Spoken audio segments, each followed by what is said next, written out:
Indo-British Advanced Pain Clinic, Noppimayam Surgery Duram. For appointments 9155 15563.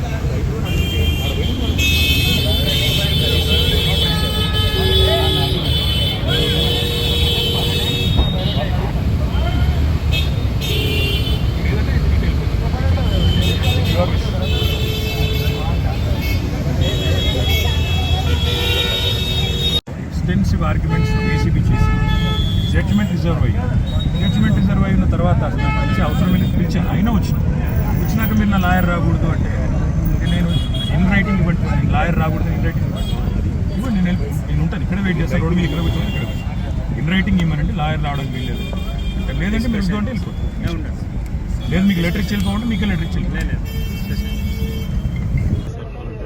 వెళ్ళిపోమంటే వెళ్ళిపోతాను మీ ఇష్టం. I have to do this. ఇటు వెళ్ళిపోమంటే ఇటు వెళ్ళిపోతాను. You have no right to arrest me. I have right to an advocate. ఎవరు చెప్పి ఇన్ రైటింగ్ ఏంటి నాకు పద్ధతి కాదు కదా. మర్యాదగా మీతో కోఆపరేట్ చేస్తుంటే మీరు ఇంతమందిని పెట్టి హడావుడి ఎందుకు చెప్పండి. Right to an advocate. ఆడ పోయినాక వాళ్ళని చెప్పమని మీరే మీకు చెప్తుంది. ఏసీ యూఆర్ నాట్ ఏసీపీ, వాళ్ళు ఏసీపీ. వాళ్ళు చెప్పండి నాకు, నేను వాళ్ళని అడుగుతాను కదా, వాళ్ళు చెప్పండి నాకు. లేదంటే ఇటు వెళ్ళిపోతాను మరి మీ ఇష్టం. It's your wish. Court already తీర్పు రిజర్వ్ చేసి పెట్టింది. హైకోర్టు మీద ఉన్న గౌరవంతో, చట్టాల మీద ఉన్న గౌరవంతో, రాజ్యాంగం మీద ఉన్న గౌరవంతో నేను ఇక్కడికి వచ్చానని చెప్పాను. వారు మరి ఏ కారణం చేతనో నా లాయర్ నాతో రాకూడదు అంటున్నారు. మరి ఒక పౌరుడిగా నాకు నా లాయర్ను వెంటబెట్టుకుని విచారణలో భాగస్వామ్యం చేసే అధికారం నాకుందని నేను అనుకుంటున్నాను. లేదు అని వారు అంటున్నారు. భారత రాజ్యాంగం నడుస్తుందని నేను అనుకుంటున్నా. కాదు రేవంత్ రెడ్డి రాజ్యాంగం మాత్రమే ఇక్కడ నడుస్తుంది తెలంగాణలో వాళ్ళు అంటున్నారు. చూడాలి మరి వాళ్ళు ఏం చెప్తారో. దాని మీరు ముందుగా ఇన్ఫార్మ్ చేశారా అడ్వకేట్స్ వస్తున్నట్టు? బ్రదర్, వాళ్ళు హైకోర్టు తీర్పు రిజర్వ్ చేసిన తర్వాత నిజాన్ని నన్ను పిలవాల్సిన అవసరమే లేదు. హైకోర్టులో చాలా గంటల వాదనలు వాళ్ళు వినిపించారు ఏసీబీ తరఫున.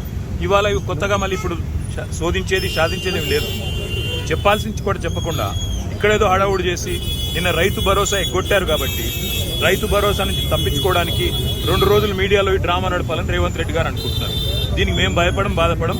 రేవంత్ రెడ్డి గారు ఏమనుకున్నా 15,000 ఇస్తానని చెప్పి 12,000 ఇచ్చిన విషయము ప్రజలకు గుర్తుంది. మీరు ఎన్ని డ్రామాలు చేసినా మాకు ఇంకో సమాచారం కూడా ఉంది. నేను ఇక్కడికి రాగానే కావాలని కేటీఆర్ ఇంటి మీద రైడ్స్ అని చెప్పి అక్కడ రైడ్లు చేయించాలని ఆలోచన చేస్తా ఉన్నాను. పర్వాలేదు, ఇవన్నీ డ్రామాలు మాకు తెలుసు. మీరు ఎన్ని డ్రామాలు చేసినా రాష్ట్ర ప్రజలకు నేను చేసే విజ్ఞప్తి ఒకటే. 420 హామీలు ఏవైతే రేవంత్ రెడ్డి ప్రభుత్వం ఇచ్చిందో అది అమలు చేసేదాకా కొట్లాడదాం. కేసులు ఎన్ని పెట్టినా, మీడియా మేనేజ్మెంట్ పాలిటిక్స్ ఎన్ని చేసినా భయపడాల్సిన అవసరం లేదు, బాధపడాల్సిన అవసరం లేదు. వాళ్ళు ఎన్ని రైడ్స్ చేసుకున్నా, ఎన్ని డ్రామాలు చేసినా సరిపోతుంది. నా లాయర్లు ఉంటే వాళ్ళకి వచ్చిన ఇబ్బంది ఏంటంటే, నాతో పాటు లాయర్లు ఉంటే నా రైట్స్ ప్రొటెక్ట్ చేయబడతాయి. ఇక్కడ మా పట్నం నరేందర్ రెడ్డి గారిని అరెస్ట్ చేసినప్పుడు ఆయన ఇవ్వని స్టేట్మెంట్ ఇచ్చినట్టుగా పోలీసులు తప్పుడు వార్తలు రాసి మీడియాకి లీక్ చేశారు. అలా కాకుండా నా రైట్స్ నేను ప్రొటెక్ట్ చేసుకోవాలి కాబట్టి లాయర్ ఉండాలని కోరుతున్నాను. వాళ్ళకి వచ్చిన ఇబ్బంది సార్. ఇప్పుడు ఈ స్థాయిలో ఆంక్షలు పెట్టారు, మీరు నేరుగా విచారణకు అటెండ్ అవుతున్నారు. వాళ్ళు చెప్పిన అదే చెప్తున్నా బ్రదర్. నేను ఆంక్షలు నరేందర్ రెడ్డి గారు ఇవ్వని స్టేట్మెంట్ ఇచ్చినట్టుగా తప్పుడు స్టేట్మెంట్లు రికార్డ్ చేసిందే పోలీసు వాళ్ళు. అందుకే నాకు వాళ్ళ మీద నమ్మకం లేదు కాబట్టి నా లాయర్లను తెచ్చుకున్నాను. ఇప్పుడు మా ఇంటి మీద రైడ్స్ చేసి కూడా నాకు తెలిసి ఏం చేయబోతుంది. రైడ్స్ చేసి అవసరమైతే కొన్ని ఇంప్లాంట్ చేసి, కొన్ని లేనిపోని సృష్టించి అందులో ప్లాంట్ చేసి దాని మీద కేసు బనాయించాలని వీళ్ళ చిల్లర ప్రయత్నం. నేను చిట్టినాయుడు గారికి చెప్పేది ఒకటే, ఎన్ని డ్రామాలు చేసినా, ఎన్ని కథలు పడ్డా, ఎన్ని అక్రమ కేసులు పెట్టినా, నువ్వు రైతు భరోసా ఎగ్గొట్టింది ప్రజలకు తెలుసు, నువ్వు మాట తప్పింది తెలుసు, 420 హామీలు ఎత్తగొట్టింది ప్రజలకు అర్థమైంది. నువ్వెన్ని చేసుకున్నా తప్పకుండా నేను వదిలిపెట్టాం. ప్రజాక్షేత్రంలో తప్పకుండా మా హక్కుల కోసం కొట్లాడు. ఇవాళ నేను అడిగేది ఏంటంటే, మొన్న నరేందర్ రెడ్డికి జరిగింది, ఇవాళ నాకు జరగదని గ్యారంటీ ఏంది? నరేందర్ రెడ్డి ఈయన స్టేట్మెంట్ ఇచ్చినట్టు, కన్ఫెషన్ ఇచ్చినట్టు, అనవసరంగా నా పేరు చెప్పినట్టు లేనిపోని పుకార్లు వీళ్ళే సృష్టించిన పోలీసు వాళ్ళు మీడియాకు లీక్లు ఇచ్చారు. నాకు కూడా అట్లే చేస్తారనేది నా డౌట్. రెండవది ఇవాళ నేను మళ్ళీ చెప్తున్నా, నేను ఇక్కడ రాగానే నా ఇంటి మీద రేడ్ చేయాలని చెప్పి వాళ్ళు ప్లాన్ చేసుకున్నారు. తప్పకుండా నా ఇంటి మీద రేడ్ చేస్తే కూడా అన్లయమని ఇరికిచ్చి రేవంత్ రెడ్డి గారు ఇచ్చిన 2 చిట్టీలు అవసరమైతే ఇంకో 2 ఏమైనా సృష్టించి అని ఇరికిచ్చి కావాలని బదనాం చేయాలన్న చిల్లర ప్రయత్నం వాళ్ళు చేస్తున్నారు. నా హక్కుల కోసం తప్పకుండా నేను కొట్లాడతాను. న్యాయవాదుల సమక్షంలో ఎంక్వైరీ చేయాలని కోరుతున్నాను. తప్పే ఉంది. చాలా సేపటి నుంచి వెయిట్ చేస్తున్నారు, ఇంకెంతసేపు వెయిట్ చేస్తారు ఏమని చెప్తున్నారు? 5 నిమిషాలు చూసిన తర్వాత ఇక మరి పోలీసులు సహకరించకపోతే నా దారి నేను పోయి. అంటే ఇప్పటివరకైతే ఏం చెప్పట్లేదు పోలీసు వాళ్ళు మరి లిఖితపూర్వకంగా ఏం చేయట్లేదు, కానీ వాళ్ళు ఫోన్లు వాళ్ళు ఏదో మాట్లాడుతున్నారు. పైకి రేవంత్ రెడ్డికి మాట్లాడుతున్నారో మరి ఇంకా డీజీపీకి మాట్లాడుతారో ఎవరికి మాట్లాడుతారో తెలియదు. వాళ్ళు ఏం చెప్తారో దాన్ని బట్టి నా తదుపరి. సార్ ఇప్పుడు అడ్వకేట్స్ అనుమతి లేదు అనేది అయితే నిబంధన లేదు కదా సార్? అడ్వకేట్స్ అనుమతి లేదు అనేది తప్పు.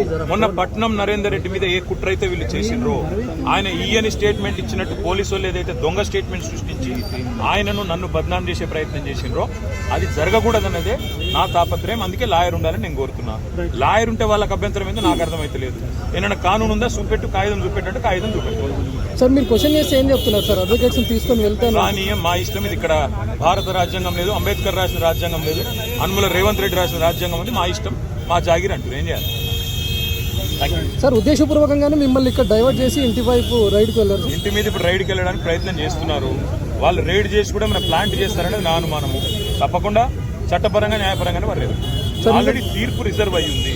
అయినా ఈ డ్రామా చేయాల్సిన అవసరం ఏముందో పోలీసులకి తెలుసు. ఈవెన్ ఫామ్ హౌస్ కేసులో కూడా ఇంటి దగ్గరకు వచ్చి ఎలాంటి అనుమతులు లేకుండా దగ్గరికి వచ్చి డ్రామా చేసి అక్కడ ప్లాంట్ చేసి రేవంత్ రెడ్డి ఇచ్చిన కొన్ని ఆడ పత్రాలు పెట్టి లేదా ఇంకోటి పెట్టి కేసులు పెట్టి ఇరికేయాలనేది వాళ్ళ తాపత్రయం. అన్నింటినీ కూడా న్యాయపరంగా ఎదుర్కొంటాం. Going in the next 15-20 minutes. మీరు ఒక మాజీ మంత్రి ఇలా రోడ్డు మీద కాకుండా కనీసం లోపలికి పిలిచైనా చెప్పాల్సిన వాళ్ళ విఘ్నత, అది రేవంత్ రెడ్డి గారి యొక్క విఘ్నత, వారి యొక్క తెలివితేటలు. నేను సహకరించడానికి ఇక్కడికి వస్తే నన్ను కనీసం లాయర్ కావాలని నేను కోరుతందుకు కారణం ఒకటే. మొన్ననే పట్నం నరేందర్ రెడ్డి విషయంలో వీళ్ళు చేసిన కుట్ర, రేవంత్ రెడ్డి డైరెక్షన్ ప్రకారం పట్నం నరేందర్ రెడ్డి మీద ఇవ్వని స్టేట్మెంట్ ఇచ్చినట్టు అభూత కల్పనలు సృష్టించి ఊహాజనితమైన వార్తలు సృష్టించి బదనాం చేసే ప్రయత్నం చేసి ఆయన కన్ఫెషన్ ఇచ్చిండు, కేటీఆర్ను ఏం చేసిండని లేనిపోని కథ చేసిండ్రు. మళ్ళీ మాకు అట్లా జరగకూడదు అనేది నా తప్ప.